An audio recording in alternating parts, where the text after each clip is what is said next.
لگ بھگ ایک ہفتے سے روز مجھے پڑوسیوں کے گھر سے رات کو عجیب و غریب آوازیں آتی رہتی. میں نیند کی کچی تھی، اسی لیے میری آنکھ ذرا سی آواز پر کھل جاتی، جس کی وجہ سے میری نیند کافی متاثر ہوتی اور میں ساری رات سو نہیں پاتی. کئی بار میں نے تجسس میں دیوار سے کان لگا کر بھی سنا، اور سنتے ہی میری حیرت میں مزید اضافہ ہو جاتا. چونکہ میں گھر میں اپنی ملازمہ کے ساتھ اکیلی رہتی تھی. عامر کی نائٹ ڈیوٹی ہوتی تھی، جس کی وجہ سے میں کام والی کو رات اپنے پاس روک لیتی. وہ تو ایسی نیند کی پکی تھی کہ پاس ڈھول بھی بجتا رہے، پر وہ ٹس سے مس نہ ہوتی تھی. میں نے جب کان لگا کر سنا تو مجھے اپنے کانوں پر یقین نہ آیا. پھر میں نے جا کر کام والی کو اٹھایا اور اسے بھی سننے کو کہا، مگر وہ ہمیشہ کی کام چور 2 منٹ دیوار سے کان لگاتی ہے، دوبارہ کھڑے کھڑے سونے لگی. میرے ہلانے پر بولی، ارے باجی تسی بھی کمال کر دے ہو، بیچاری اکیلی تن تنہا عورت رہتی ہے، اس کے گھر سے کیا آوازیں آنی ہیں؟ آپ کا وہم ہے، یہ خود بھی سو جائیں آپ اور مجھے بھی سونے دیں. وہ تو اتنا کہہ کر دوبارہ جا کر سو گئی، مگر مجھے اس کی بات پر ذرا سا بھی یقین نہیں آیا، کیونکہ میں مسلسل ایک ہفتے سے یہ سب سن رہی تھی. جب میرا تجسس بڑھا تو میں نے کمرے سے اسٹول لا کر دیوار کے پاس رکھا اور پڑوسیوں کے گھر جھانکنے لگی. تھوڑی سی کوشش کے بعد مجھے اس کے صحن کا منظر صاف نظر آنے لگا. رات کے تقریباً 12 بج رہے تھے. جیسے ہی میں نے جھانکا تو میری پڑوسن صحن میں ایک دائرہ بنا رہی تھی. اندر اس نے کچھ عجیب و غریب چیزیں رکھی ہوئی تھی، جن میں وہ پیلے رنگ کا شربت کا گلاس بھی تھا جو وہ روز میرے گھر شام کو بھیجا کرتی تھی. دائرہ بناتی ہی اس میں ٹانگیں پھیلا کے بیٹھ گئی. میں اس کی ان عجیب حرکتوں کو بغور دیکھتی جا رہی تھی.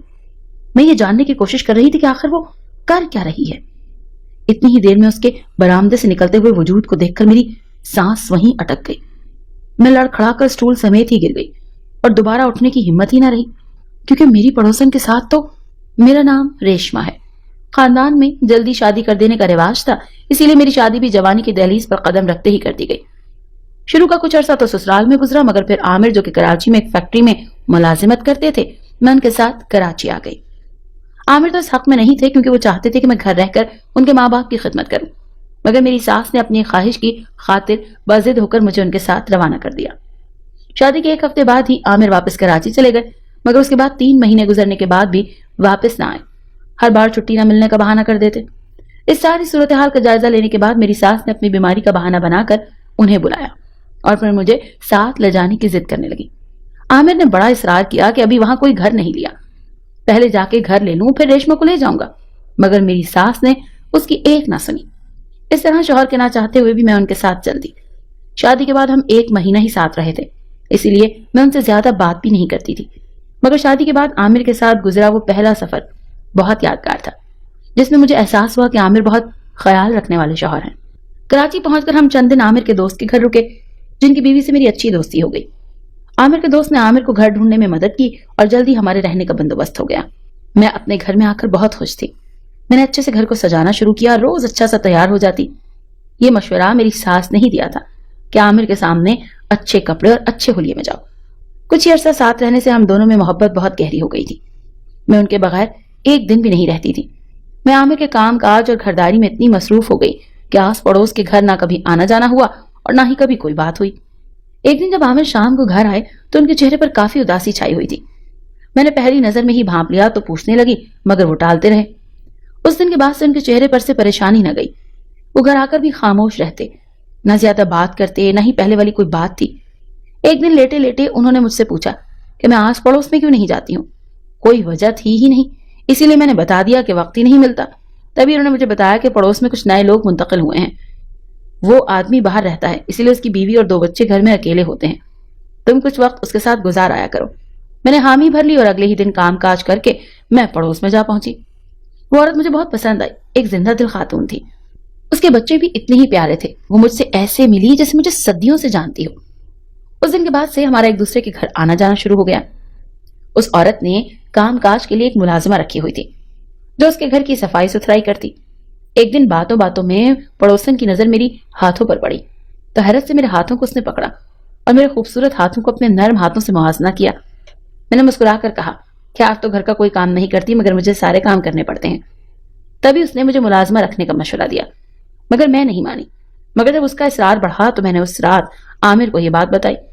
کیونکہ عامر معمولی سی نوکری کرتے تھے، میں نہیں چاہتی تھی کہ ہمارا خرچہ ہو، مگر عامر نے میری آدھی بات سنتے ہی ہاں کر دی.